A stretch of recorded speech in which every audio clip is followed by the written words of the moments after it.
Entonces, Rosario, Bueno, yo igual que Marisa, eh, me uno a la felicitación. Es un trabajo que brinda pues nuevas luces, ¿no? De un personaje que lo multimensionado, un personajazo, Matías Romero, don Matías Romero, y en esta ocasión, pues el texto de Mónica nos presenta toda una intrigulis, ¿no? De política regional chiapaneca, aderezado por la cuestión de los negocios, el compadrazgo, las redes de influencia. Entonces, realmente es un trabajo muy bien documentado y en ese sentido me parece como que abona bastante también a conocer un gran problema militar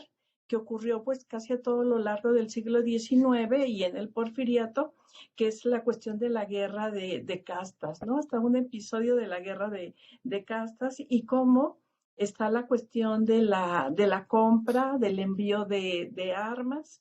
Y Mónica hablaba de un triángulo entre el gobernador Domínguez, su tío Juan Avendaño, el propio Romero, pero creo que también tiene mucha importancia en el texto el jefe político Escobar. Entonces, es toda una red de gente que tiene muchísima influencia a nivel local, a nivel regional, y realmente Romero se nos presenta por Mónica, pues como un gestor, ¿no? Como un gestor que a la vez que quiere promover el desarrollo de la región, también tiene como muchos intereses de tipo económico. Y esos intereses de tipo económico son muy bien sustentados en el testamento. Me pareció fabuloso este documento porque pues nos brinda como un retrato como muy íntimo, muy privado de la familia de Romero. Ese es un aspecto que, que es novedoso. Sí, para yo que conozco otros textos de Mónica, puedo decir que este es el antecedente de los anteriores. ¿Sí? Entonces me parece que es un muy buen esfuerzo y que pues realmente eh, nos brinda nuevas luces sobre estos aspectos de las redes de colaboración que forja desde el centro Matías Romero con la zona de Chiapas, pero también con un trasfondo transnacional con la cuestión de los límites de las incursiones armadas y la necesidad de suscribir ese tratado de límites con Guatemala. Entonces, realmente muy bien, Mónica, me encantó el trabajo. Gracias, Rosario. Ustedes no están para saberlo, pero Rosario y yo fuimos compañeras de doctorado y teníamos al mismo asesor. Entonces, Rosario conoce mis vaivenes con don Matías desde los años 90.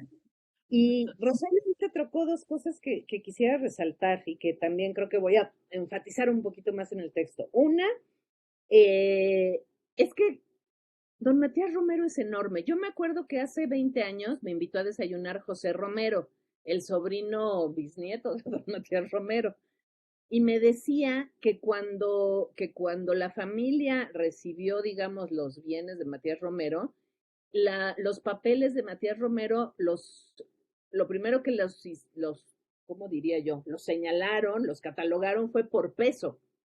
O sea, eran 30 toneladas de papeles. Entonces, yo de veras digo que Matías Romero tenía becarios con ACID, o cómo hacía para escribir tanto. No hay manera de que. Yo sí recuerdo, y hasta hice un cuento una vez que publiqué sobre Romero, que él dormía muy poco, dormía como 4 horas, pero por más que no duermas, no puedes escribir tanto, es imposible. O sea, yo no sé cómo lo hacía. Entonces, pero es que su correspondencia es infinita y hay miles de cosas. Y precisamente para el seminario de Gerardo Gursa, ahí había que darle un vínculo con Estados Unidos. Y entonces yo les decía, pues es que yo estoy en el Soconusco. no tengo nada que ver con Estados Unidos en este momento porque ya lo trabajé. Pero encontré que dice Rosario, que lo llamas como gestor, como promotor, etcétera, una faceta que saldrá publicada en el libro coordinado por Gerardo Gurs, en el que también participa Laura, otra faceta de Romero que es su papel como mediador en negocios. Entonces me encontré que en los años en que está en el Soconusco, además de sus actividades económicas y sus pleitos en la frontera, él se dedica a ayudar a otros inversionistas para negocios en el Soconusco o negocios con Guatemala. Entonces, Romero estaba muy interesado desde entonces en los ferrocarriles y bueno, años más tarde hasta va a hacer su negocio del Southern Mexican Railroad, que no le funciona, que lo hace con Grant. Y pero se contacta con un general, bueno, ex general de la Guerra Civil, pero en realidad un empresario ferrocarrilero, el general Palmer, que estaba construyendo ferrocarriles en Estados Unidos y que estaba tratando de negociar con Lerdo de Tejada construir ferrocarriles en México, y le propone hacer un ferrocarril en Guatemala, porque él ya está en negociaciones con Barrios, y entonces Matías hace todo el proyecto de ese ferrocarril para Guatemala con Palmer. Después, por varias razones, entre ellas que Lerdo no apoya a Palmer y por otro lado que hay crisis económica en Estados Unidos, Palmer ya no hace el negocio, pero sí es un proyecto, o sea, Romero sí tiene esta visión no solo de, digamos, de empresario local o regional, sino transnacional, como bien dice Rosario, ¿no? Entonces es todo ese vínculo también a partir del vínculo con el general Palmer para hacer los ferrocarriles en Guatemala, pero por otro lado, en medio de esta bronca entre los mismos liberales, entre Lerdo y Romero y sus respectivos grupos, ¿no? Entonces es súper interesante. Pero otra cosa que hace que va a lo regional, que creo que a Marisa le interesa mucho, es esta parte de que también entra Romero a proponer un negocio maderero con un empresario que Ana Rosa me averiguó que nació en Transilvania, pero que estaba ya en Tabasco desde hacía mucho tiempo, de apellido Nemegyei, que Nemegyei tenía negocios en la Tehuantepec Company y en otras cosas, pero entonces Romero le hace todo un planteamiento de cómo hacer negocios con las madereras de Guatemala en el Petén y cómo tener un negocio que por un lado sí diera ingresos al erario guatemalteco, que lo hacía atractivo para los guatemaltecos porque la explotación de madera era muy clandestina y nadie pagaba nada y muy desordenada, y por otro lado, diríamos ahora, hasta cuidando el impacto ambiental del negocio.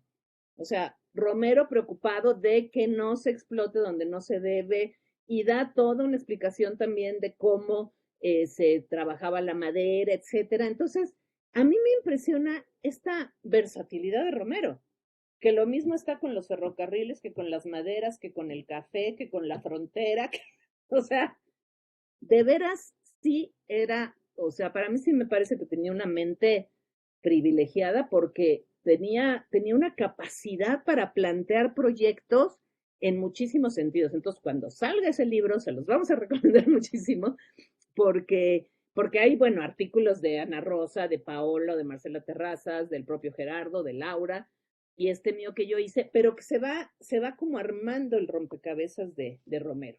Y por último, nada más para no alargarme, el tema del testamento.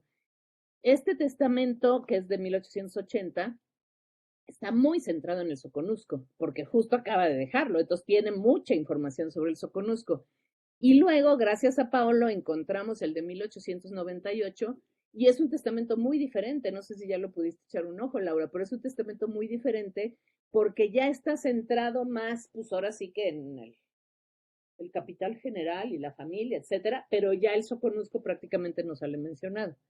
Entonces sí se ve como después de que sale el Soconusco, sí dice, a ver, todavía quiero arreglar mis negocios ahí y si me pasa algo, que sepan quién me debe y cómo están las cosas, ¿no? Y le da mucho peso a Avendaño en ese momento. Y ya después, bueno, pues sí, el Soconusco desaparece de la vida de Romero, de alguna manera, porque sus negocios, a fin de cuentas, no son exitosos ahí por todo este conflicto fronterizo, ¿no? Pero sí, es bien padre ir encontrando este rompecabezas gigante. Es que no es un rompecabezas de 1000 piezas, es como de 10,000, o sea, de veras. Romero es una cosa espeluznante. Gracias. Muy bien. Bueno, ¿quién quiere continuar? Sí, A me ver, gustaría participar. Francisco. Ok. Gracias. Bueno, yo quería comentar solamente un par de cosas. En principio, Mónica, yo vi desde que comencé a leer las primeras dos, tres páginas, vi que es un documento donde hay un grandísimo trabajo de investigación documental y eso se nota en la calidad de la narrativa que tú presentas, pues al momento de que interpretas las fuentes documentales. Es muy rica y muy detallada y honestamente no conozco a profundidad la bibliografía relativa al tema, pero por lo que leí y las fuentes que citas, yo pienso que seguramente todo lo que nos describes es información novedosa que no se conocía y creo que eso se nota cuando al final, cuando uno termina de leer el texto, convierte tu texto en un trabajo inédito y muy, muy, muy valioso. Luego veo muy interesante la forma en la que articulas la participación de cada uno de tus personajes a través del uso de las fuentes. Y sobre todo me ha gustado cómo haces confluir a cada personaje siempre hacia la figura de Romero, ¿no? Describiendo pues sus solicitudes y sus intentos de resolver diferentes problemáticas de escala local y regional.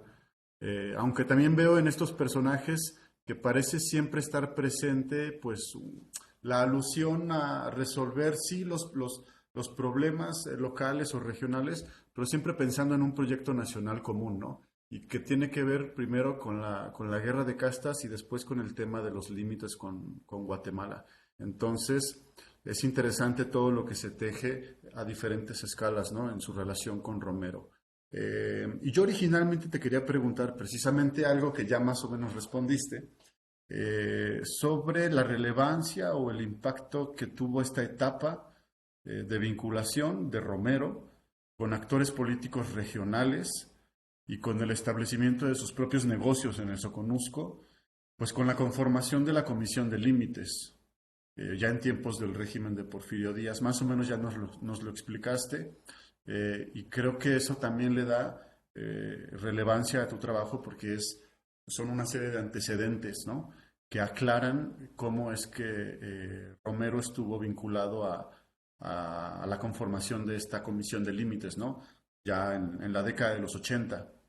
Y otra pregunta de carácter más técnico, ¿a qué se refería la denuncia de un terreno? ¿Era un mecanismo a mediados del siglo XIX para la colonización en ciertas regiones del país? ¿O cómo funcionaba esta cuestión de la denuncia del terreno? Gracias. No, gracias por tus comentarios. Porque además me gusta mucho, por ejemplo, Laura y Rosario, pues a Romero lo dominan, pero por ejemplo, alguien que a lo mejor no ha estado tan en contacto con Romero, me ayuda mucho también ver cómo lo ves. Me gusta esto que dices que sí queda claro que eran todos y su relación con Romero. O sea, como que para mí sí, Romero es el eje del asunto. Y me gusta esto que señalas del proyecto nacional común. O sea, al final sí están preocupados por los límites, por la guerra y también por las elecciones. O sea, como que sí, muchos sus negocios en Chiapas, pero tienen como la vista un poco también hacia afuera y eso creo que lo voy a resaltar un poco. Me parece muy importante lo que dices. Y sí, en efecto, o sea, Romero, pues es el que termina haciendo la negociación directa con Justo Rufino Barrios, porque a la hora que se discute la cuestión de límites, hay un representante en México negociando aquí y otro representante de Guatemala en Washington y están viendo a ver cuál negociación les sale mejor, lo cual era así como un poco medio complicado, pero al final quien negocia directamente con Justo Rufino Barrios, el presidente dice ya no estamos llegando a nada y va directo. Y en mi tesis doctoral, algo de lo que trabajo es que no solo tenía que ver esta parte de la negociación de límites, sino que Justo Rufino Barrios, el presidente guatemalteco liberal, estaba enfrascado en la disputa por la Unión Centroamericana y entonces él consideraba que si ensanchaba a Guatemala, podía llegar con más fuerza a imponerse a los centroamericanos. Entonces, para él era muy importante ganar esta disputa por el Soconusco. Pero tanto Mariscal como Romero dicen, aquí no estamos discutiendo soberanía, solo estamos discutiendo límites. Solo dónde va a pasar la raya, pero los derechos soberanos de Chiapas y el Soconusco, eso sí, son nuestros, ¿no? Entonces, es interesante cómo en esta cuestión también tiene que ver la política regional de todos los países centroamericanos y las disputas internas que hay por el control de la famosa Federación Centroamericana que a lo largo del siglo XIX siempre se está queriendo revivir, ¿no? Entonces, eso es interesante. Y por último, lo de la denuncia de terrenos. Sí, en efecto, ese era el mecanismo. Había una serie de terrenos que estaban, digamos, desocupados, ya fuera porque no eran de nadie propiamente o porque con la legislación liberal se hubieran de alguna manera, ay, ¿cómo se dice esto? Se me fue la palabra, qué horror, no es confiscado, es ¿cómo se dice? Desamortizado. Desamortizado. Pues Desamortizado. eso, exacto, con la desamortización, exactamente. Entonces, por eso el Matías Romero, una de las cosas que hace es decirle al tío, ¿qué terrenos hay? Recomiéndame. Y entonces le dice, pues está libre este terreno. Entonces él lo denuncia y tiene ya derecho sobre ese terreno para poder hacer sus cultivos de café. Ese fue el caso del Cafetal Juárez que se menciona. ¿Sí? Entonces, esa es una cosa. La otra cosa que a mí me han dicho casi siempre cuando trabajo con cosas de Matías Romero es que cuando platico de él, me dicen, es que parece como si lo conocieras y lo hubieras visto. Pero sí, a veces me pasa un poco esa sensación. De veras que yo creo que yo en otra vida conocí a Romero porque sí como que lo estoy viendo perfectamente armar estos proyectos y estas cosas que hace, lo visualizo muchísimo. Y la otra cosa que a veces me lo dicen como crítica, pero yo no lo veo como crítica, es que dicen que yo me enamoro de mis personajes. Y sí, yo me enamoro de Romero, de Iruegas, de Casa, o sea, yo me enamoro de mis personajes. Y la verdad, sí, para mí Romero me ejerce una fascinación impresionante. Entonces, pero me gustan mucho estos comentarios porque son precisiones pequeñas que vale la pena introducir. Muchas gracias. Ok. ¿Quién más? Javier, que había levantado la mano. Javier, por favor, es Javier. Un gusto verles de nuevo. También me uno a la felicitación de la doctora Mónica. Su texto me parece interesante por la manera en que relaciona a un personaje de alto perfil en la política mexicana, sobre todo de la segunda mitad del siglo XIX, como lo es Matías Romero. Y a su vez me gusta cómo vincula e ilustra en términos políticos y económicos la dinámica de esta región, que es la más austral en el país, el Soconusco, ¿no? Y uno de los aspectos que más me causó interés en el texto es lo concerniente justamente al aspecto político y económico que se dio entre los personajes de injerencia regional con Matías, ¿no? Y en este trabajo se puede ver que la influencia de Romero en dicha comarca pues contribuyó en cierta medida en el resguardo y protección de la misma, toda vez que mientras fue ministro de Hacienda movió sus hilos políticos para darle mayor certidumbre a la región. Por lo menos es la impresión que me deja el texto. Desde luego fue vital su confianza en su tío Avendaño, en el exgobernador Domínguez y por supuesto en el líder político Escobar, de quienes obtuvo información para fines privados en beneficio de sus negocios, pero también en favor de la estabilidad de esta zona limítrofe del país al buscar dotarlo de armamento para combatir la causa de las castas. Por lo que el trabajo de la doctora Mónica entreteje claramente la rienda política entre la capital mexicana y el Soconusco, lo que nos permite divagar en un escenario distinto y quizá más adverso sin la presencia política y económica de Matías Romero en aquella región, ¿no? Y por otra parte, el presente texto devela de forma parcial la postura del gobierno del presidente Juárez respecto a la pugna contra los indígenas en Chiapas, donde las misivas que recoge la doctora Mónica ilustran que una cosa es ser chapaneco y otra es lo indio, lo cual se adiciona a la discusión de qué es ser mexicano, una cuestión que afloró en los proyectos políticos del México independiente, ¿no? Y en una búsqueda primero por una identidad nacional y segundo de un escaño en el concierto de las naciones civilizadas, ¿no? Y en ese sentido me surge la siguiente pregunta. ¿Se puede decir que Romero defendió la causa del blanqueamiento o simplemente buscó apaciguar las aguas de la guerra de castas? por intereses económicos. Esa sería mi participación. Gracias. Pues bueno, me parecen muy claros los elementos que señalas. Y yo sería de la idea que Romero no estaba como defendiendo la causa del blanqueamiento, que finalmente él en lo que está defendiendo es la seguridad del área por ser un área fronteriza, ¿sí? O sea, quizás a lo mejor, voy a decir una tontería, pero si la guerra de castas hubiera sido en Michoacán, no le hubiera preocupado tanto. O sea, creo que ahí lo que le estaba pesando a Romero y lo que le preocupaba a Romero de la guerra de castas es que estaba poniéndose la situación mucho más difícil en una zona de frontera y además con indefinición de frontera. Entonces, creo que sobre eso es por lo que iba Romero, más por lo que diríamos hoy, la seguridad nacional, que por el tema tanto del blanqueamiento o de estar en contra de los indios sublevados.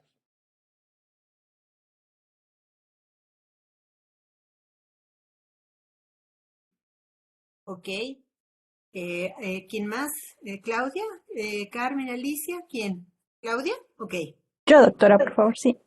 Era algo rapidísimo, A ver, si es posible hacer caso. Es que yo también precisamente cuando comencé a leer el texto en las primeras 2, 3 páginas, tuve más o menos, me hice la misma pregunta que se hizo Javier, acerca de qué tan, utilizando una terminología del siglo XX, qué tan progresista era a mediados del siglo, en la segunda mitad del siglo XIX, Romero, ¿no? Pensando en la guerra de castas. Y conforme fui leyendo el texto y se describía cuál era la situación ya a nivel local, ¿no? De cuántas armas había, lo que se necesitaba, a un lado tener la cuestión de los límites con Guatemala, etcétera, sumado a la limitada presencia del Estado mexicano en un lugar tan lejano, me di cuenta de que era entendible la postura de Romero, ¿no? De perseguir la seguridad nacional y la delimitación del Estado, del territorio nacional en la frontera sur, antes que solucionar una serie de demandas seguramente legítimas que tienen que ver con la guerra de castas, no solo en Chiapas, sino en general en el sureste del país, ¿no? Pero es una pregunta que, igual que a Javier, me surgió inmediatamente cuando comencé a leer el texto de Mónica. Y que es muy interesante, ¿no? Pues podríamos hablarlo durante mucho tiempo, ¿no? Nada más. ok. Ahora, Gracias, Francisco. A ver, sigue, tú. ahorita me quedé pensando con lo que dicen Francisco y Javier, que ya cuando Romero vive ahí y entonces, sobre todo los indígenas de Guatemala le atacan sus propiedades, perdón, él obviamente reacciona muy violentamente contra estos indígenas de Guatemala. O sea, no escatima, digamos, en adjetivos en contra de los indígenas, pero como una defensa de sus propiedades. Al final, son estas fronteras que pasan por la frontera de su cafetal o la frontera del país. Al final, eso es lo que Romero defiende, ¿no? O sea, tus derechos soberanos sobre tu propiedad o sobre tu país. Uh-huh. Uh-huh. Ok.